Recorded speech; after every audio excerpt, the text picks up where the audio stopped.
మంత్రుల పనితీరు ఆశించిన విధంగా లేదని ముఖ్యమంత్రి చంద్రబాబు అసంతృప్తి వ్యక్తం చేశారు. కీలకమైన రాజకీయ అంశాలపైన వేగంగా స్పందించడం లేదని, ప్రజలకు అవగాహన కల్పించడం లేదని అసహనం వ్యక్తం చేశారు. వైసీపీ చేస్తున్న కుట్ర రాజకీయాల్ని ఎండగట్టడంలో ఇబ్బంది ఏంటని నిలదీశారు. రాజధాని మలివిడత భూ సమీకరణపై ఆ ప్రాంతంలోని కొందరు రైతుల నుంచి అభ్యంతరాలు వస్తున్నాయని ఉప ముఖ్యమంత్రి పవన్ కళ్యాణ్ మంత్రి నాదెండ్ల మనోహర్లు సీఎం దృష్టికి తీసుకెళ్లినట్లు సమాచారం.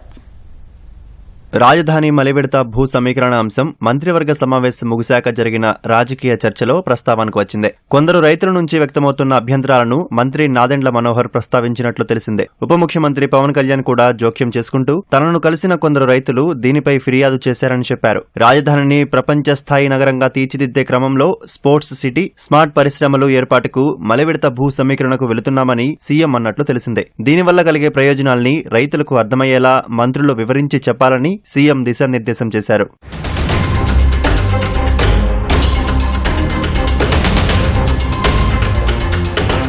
మంత్రులు తమ శాఖల్లో చేస్తున్న పనుల్ని ప్రజల్లోకి తీసుకెళ్లడం లేదని ముఖ్యమంత్రి అసహనం వ్యక్తం చేశారు. ప్రతి మంత్రికి సామాజిక మాధ్యమ బృందం, పీఆర్ఓను కేటాయించామని, అయినా తమ శాఖల్లో చేస్తున్న పనుల్ని ప్రజల్లోకి తీసుకువెళ్లలేకపోతే ఎలా అని ప్రశ్నించారు. ఇప్పటికీ 50% మంత్రులు ఈ విషయంలో వెనుకబడటంలో సమస్యేంటని నిలదీశారు. శాఖల్లో చేస్తున్న మంచి పనుల్ని ప్రజలకు చెప్పలేరా అని ప్రశ్నించారు. సందర్భానుసారం వెంటనే స్పందించాలని సూచించారు. మామిడి రైతులకు డబ్బులిస్తున్నామన్న సీఎం దేశంలో ఎక్కడా లేని విధంగా 270 కోట్లు వెచ్చించి పొగాకు కొంటున్నామని వివరించారు. అవన్నీ ప్రజల్లోకి తీసుకెళ్లకపోతే ఎలా అని ఆగ్రహం వ్యక్తం చేశారు. పని చేయడమే కాదు, దాన్ని ప్రజలు గుర్తించేలా చేయాలని సీఎం స్పష్టం చేశారు. ఇన్ఛార్జ్ మంత్రులు వారికి కేటాయించిన జిల్లాల్లో సమస్యల పరిష్కారంపై దృష్టి పెట్టడం లేదని, సున్నితమైన అంశాలపై ప్రజల్ని చైతన్యం చేయడంలోనూ విఫలమవుతున్నారని సీఎం అసంతృప్తి వ్యక్తం చేశారు.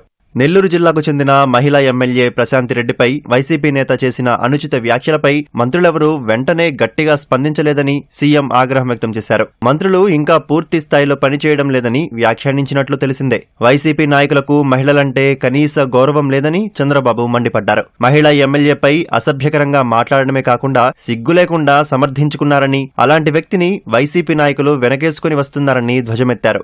రాజధాని మహిళలపై మురికి వ్యాఖ్యలు చేసిన వ్యక్తిని సమర్థించడాన్ని సీఎం తప్పుపట్టారు. మహిళలు మనోధైర్యం కోల్పోయి బయటకు రాకుండా చేయడమే వారి లక్ష్యమని అభిప్రాయపడ్డారు. ఆ పార్టీ విధానమే విధ్వంసమని అన్నారు. ఇలాంటి రాక్షస రాజకీయాన్ని తాను చూడలేదన్నారు. మామిడి కొనుగోళ్లు దాదాపు పూర్తవుతున్న సమయంలో శాంతి భద్రతలకు విఘాతం కలిగించేలా ప్రజల్ని రెచ్చగొట్టాలన్న ఉద్దేశంతోనే జగన్ చిత్తూరు జిల్లాకు వెళ్లి దౌర్జన్యానికి దిగారని చంద్రబాబు ధ్వజమెత్తారు. జగన్ పర్యటనలో కుట్రలకు సంబంధించి వీడియో ఆధారాలను బహిర్గతం చేయాలని మంత్రి లోకేష్ సూచించారు.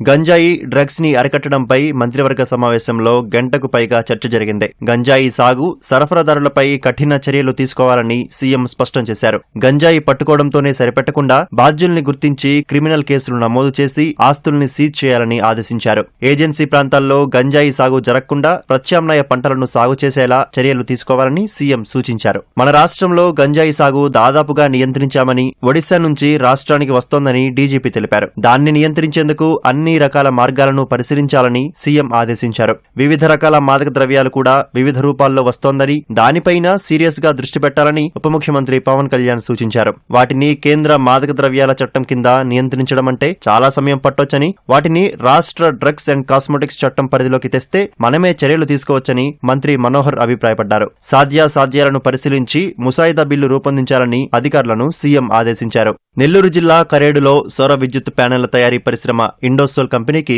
భూములు ఇవ్వొద్దని రైతుల్ని వైసీపీ నేతలే రెచ్చగొడుతున్నారని సీఎం మండిపడ్డారు. రైతుల సమస్యలు వినేందుకు, పరిష్కరించేందుకు ప్రభుత్వం ఎప్పుడూ సిద్ధంగా ఉంటుందన్నారు. రాష్ట్రంలో పెద్ద ఎత్తున ఉపాధి రావాలంటే పరిశ్రమలు అవసరమన్నారు. మంత్రులు చొరవ తీసుకుని రైతుల్లో అవగాహన కల్పించాలని, వైసీపీ చేస్తున్న కుట్రల్ని తిప్పికొట్టాలని ఆయన సూచించారు.